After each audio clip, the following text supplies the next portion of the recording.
evening, good afternoon, good morning, no matter where you are. Tom Riehl here in my kitchen, coming to you live from our Facebook Live studios right here in my house, my kitchen, wherever you may be. Thanks so much for joining us.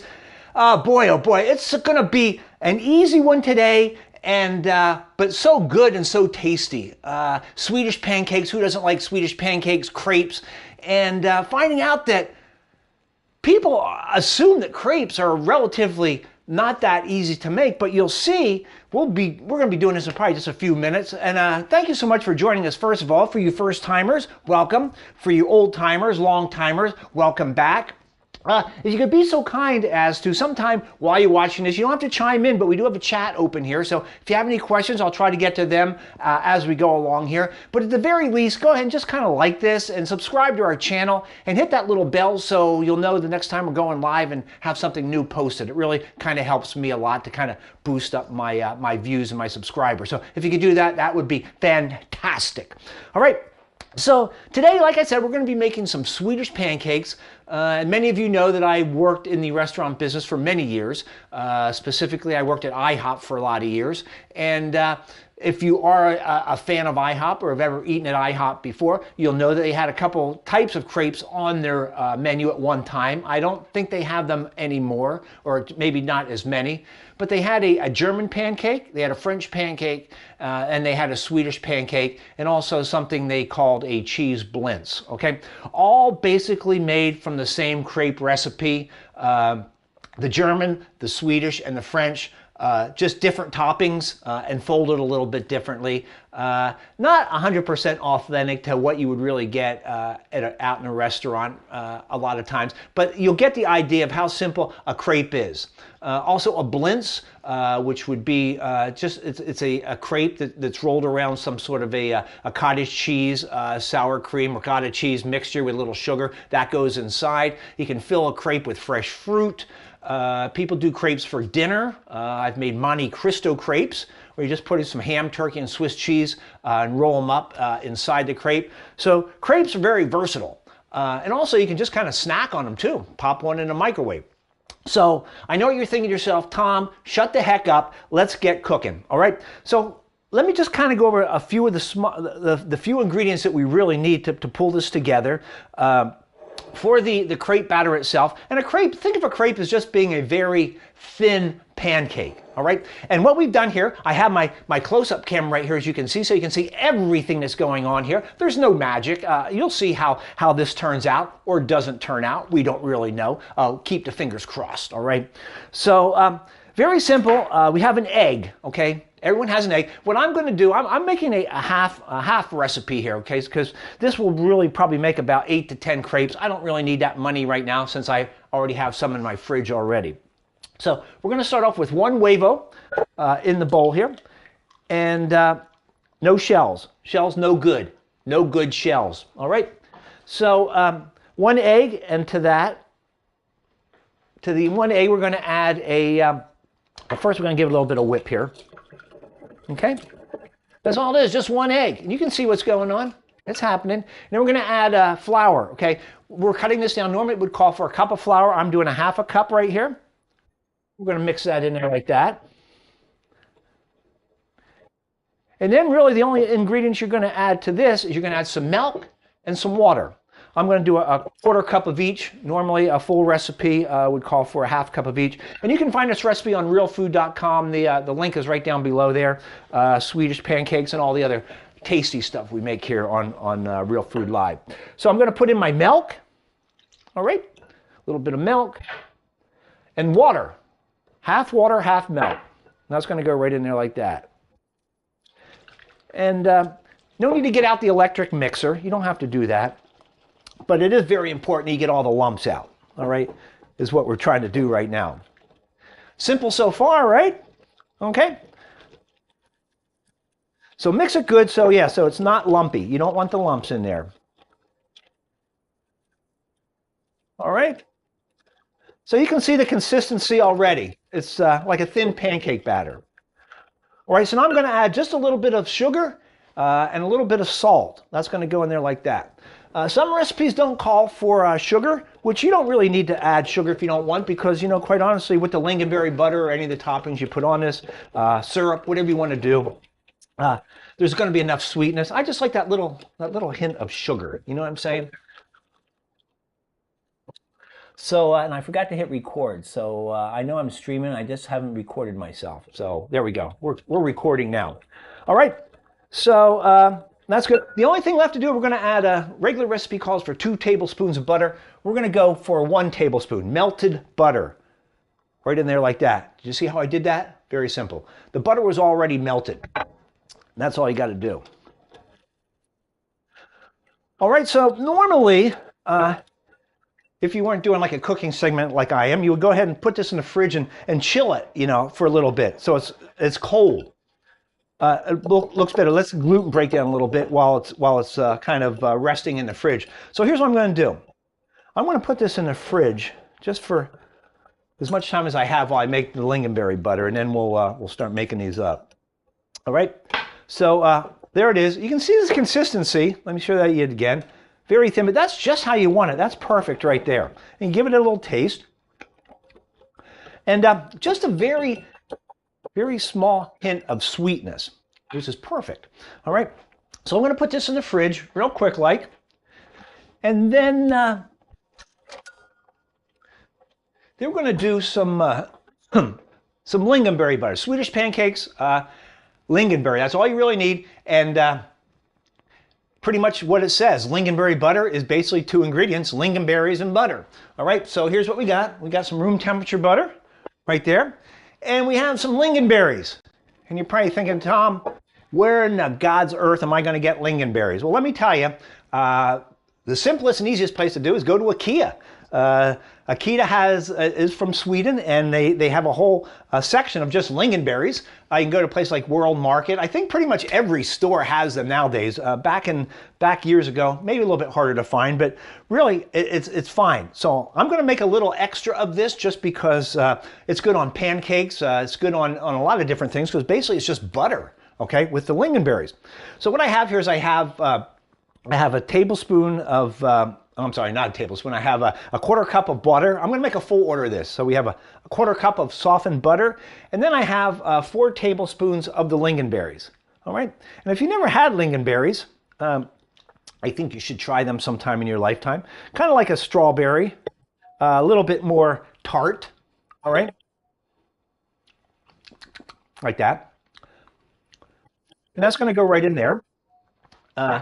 It's easy, right? So kind of mix that up really good. You can use a spatula, or you can use a whip, however you decide. This is another thing too. I like kind of making the lingonberry up ahead of time and putting it in the fridge. So you can put a nice little scoop right on the top. There you go, right? It's just fun doing this sometimes. All right. So that's mixed up pretty good. Right?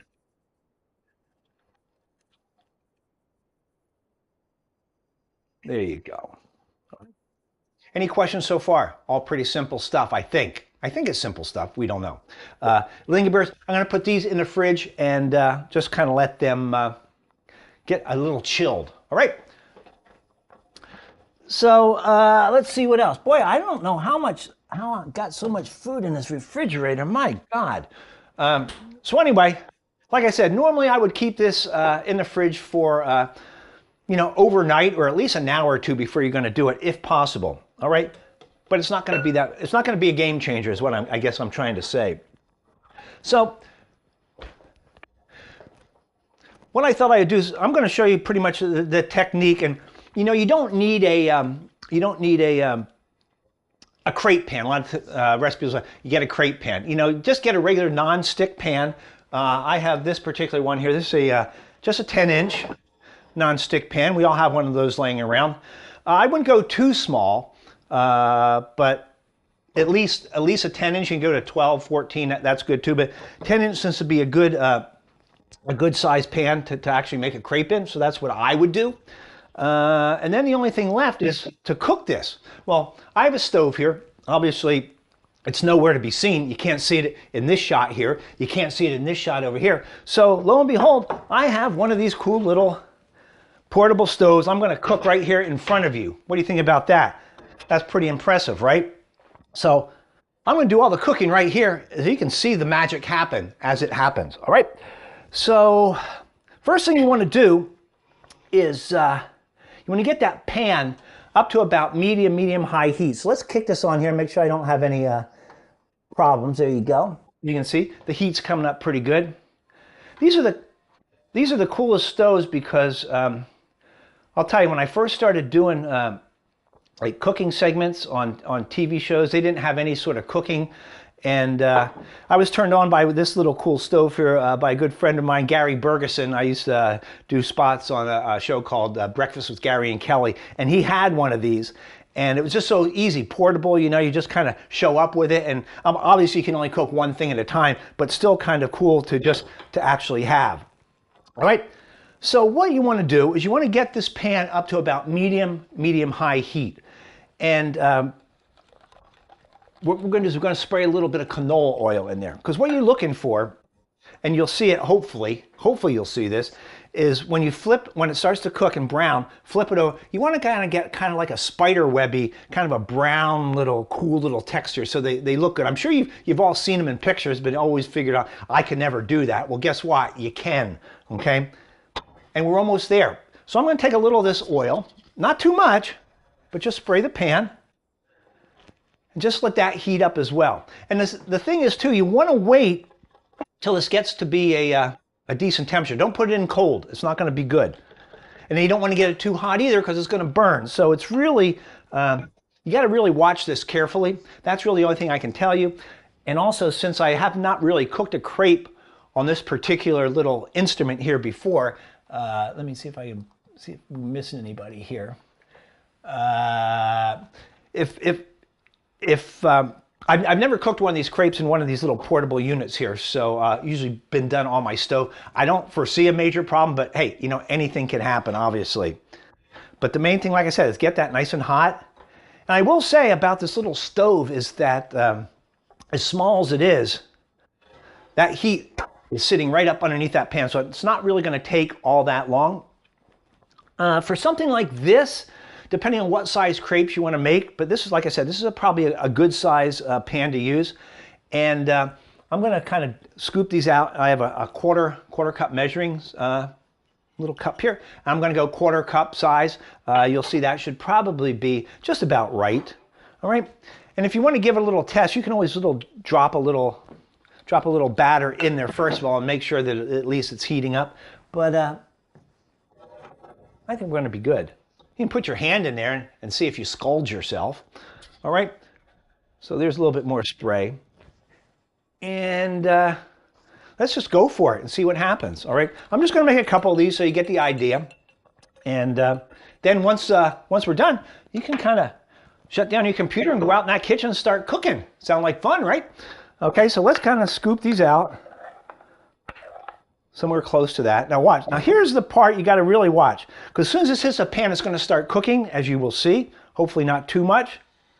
So pour that in there, and then just take your pan and just start swirling it. See, that might even be a little bit too hot right now, because that's what makes it thin. All right. So that was pretty good. I'll turn it. I think I might turn this down just a little hair here, just to be, so it doesn't cook too quickly. And you don't want to rush these, all right? But as you can see, it's a little bit thicker in the middle there and a little bit thinner on the outside, as you can see that. And the idea is you want to kind of get this to fill up the whole bottom of the pan, all right? Simple stuff, right? Sometimes. So what I'll do is if I'm going to be making more than one of these, I'll kind of get just a plate. And you can kind of separate these with a little wax paper or something, because they do have a tendency to stick together. And that's kind of like what works for me. So these are getting pretty good already. So you can kind of see, I'm going to flip one already. So you can kind of see the spider webby effect there, okay? I'll just singe some hair off my hand. Ha! Didn't need that anyway. Whoo, boy, does that smell. All right, so we're going to let that cook a little bit more. And what I'm going to do here, that heat is still good. I'm going to put a little bit more spray in it. And I'm just kind of work that batter a little bit more, so it kind of try to fill up the whole bottom of the pan. It's not so thick there, but this is fine. You roll it up, you put some butter and powdered sugar on it. It's going to be great. All right, so let's we'll take one of these out of here right now. We'll just kind of pop it on the plate. And not going to take that long, obviously, because they're not that thick. So we'll put that on the plate, and that's really a good part there. It's really sugary and sweet. All right, so let's spray that. Let's try this one again. All right, 1/4 cup right in there.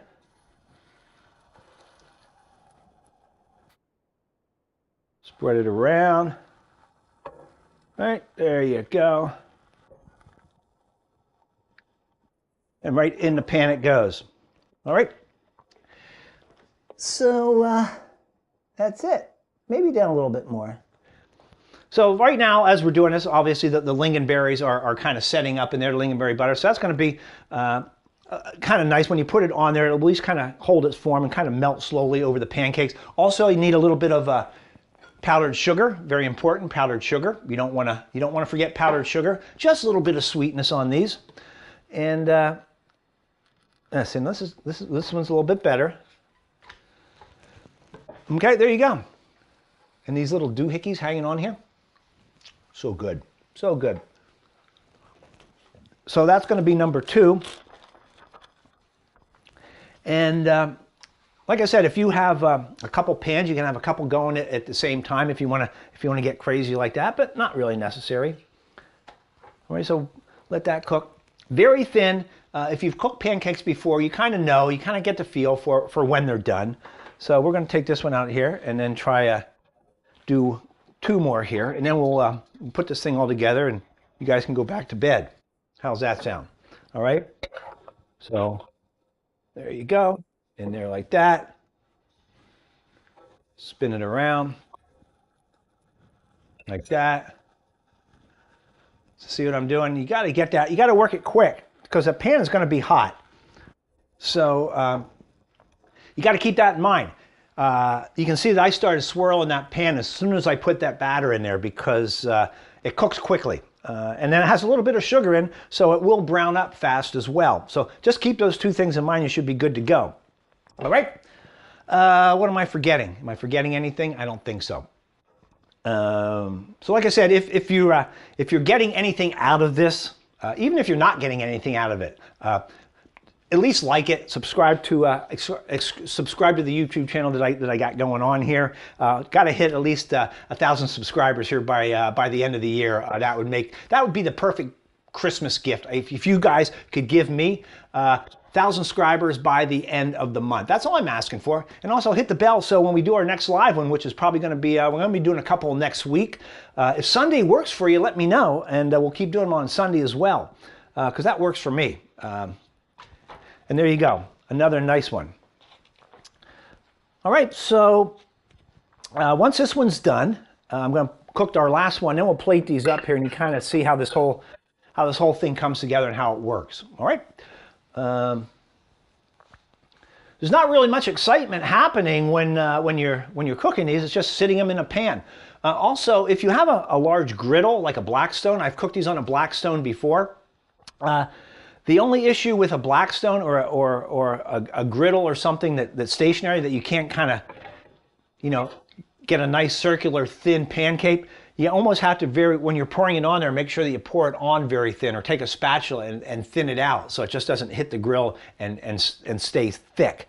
All right, so that's why a crepe pan really kind of works the best because you have the control to be able to do that.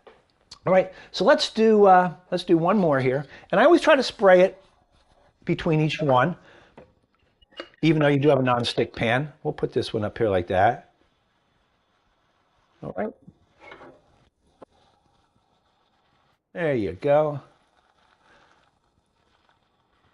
This is going to be the last one. All right, so here's what we'll do while that's cooking. So Swedish pancake, you can roll them a couple different ways. I'm going to try I'm going to roll these and quarter them, and you'll see why. What I'm doing is I have 4. Okay, I'm going to kind of plate them like that. All right, and these are still warm. I mean, you can keep these warm in the oven, but since they are thin, they will have a tendency to cook and get crispy. But what I'm going to do, I'm going to place these on this like that. Right? And as you're pulling these apart and plating them, make sure you don't put that wax paper in along the way and put that on the bottom, because that would be what we call in the cooking industry as embarrassing as hell. All right. So there you go. So we got that one. Just have one more, and then you'll see what I'm kind of doing here. That one could have stayed in a little bit longer, but you know, you get the idea, okay? And the more you do this, the easier it will become for you. But kind of see what I'm doing right here with these? I'm quartering them, and I'm putting the round part just to kind of rim the inside of the plate, so you got a nice round corner all the way around like that, right? And that's going to be it. I'm going to do the last one the same way. It's like kind of putting together a puzzle, a crepe puzzle, if you will. All right, so that's going to be good. So let's pull out the lingonberry butter here. And I'm sure it doesn't look all that much different than when we put it in there. And I think what I'm going to do here is I'm going to pop these Swedish pancakes in the oven real quick like. All right, and I'm going to fold this last one here. All right, so we're done with this. Let's get this out of the way so you can kind of see what's going on. So as you can see, this is how I was folding the pancakes right now. I just take it, and the part, the nice brown part, I'll put that down and I'll flip it like this, right? And then flip it over one more time like this. And that's what I got going on here. And then just make sure that you have the rounded corner out there like that, all right? That's a beautiful thing, right? I'm gonna pop these in the microwave for like maybe 5 seconds just to get a little bit of warmth through the ones that I cooked first of all. 5 seconds. Well, that would be 50 seconds there, which is not good. All right. And that's really all there is to it. So that was quick. That was almost like 5 seconds, right? Okay, so let's go over here. And the only thing left to do is, first of all, give a couple scoops of your lingonberry butter that you worked so hard to make earlier. All right. You can do whatever you want. And then the only thing left to do, a little powdered sugar on top of that, like that. Look at that. That's breakfast. That ain't too bad, right? That's pretty good, right? Swedish pancakes. 4 crepes. I have a little bit extra there, but that's really all you need at this point. So that's it. That's our little Sunday morning breakfast, lunch, and dinner right here for you guys. Eat it whenever you want. You can make these ahead of time and freeze them. That's fine too.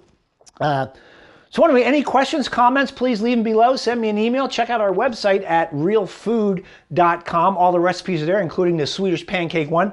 We're going to be back probably next Sunday at 11 o'clock. We may do a couple more throughout the week too, just because, well, it's December. A lot of you are home, I know, and everyone's kind of like laid back in December. So I thought, let's do a couple more of these. So anyway, until next time, this is Tom. Thank you so much for joining us on Real Food Life, and we'll see you real soon. Bye-bye.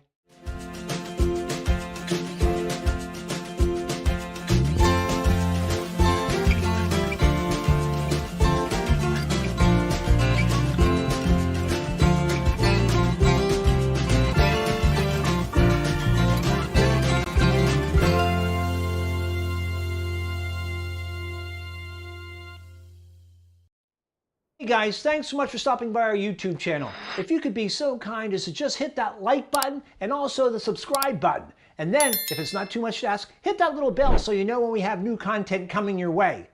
You'll thank yourself in the morning, I promise.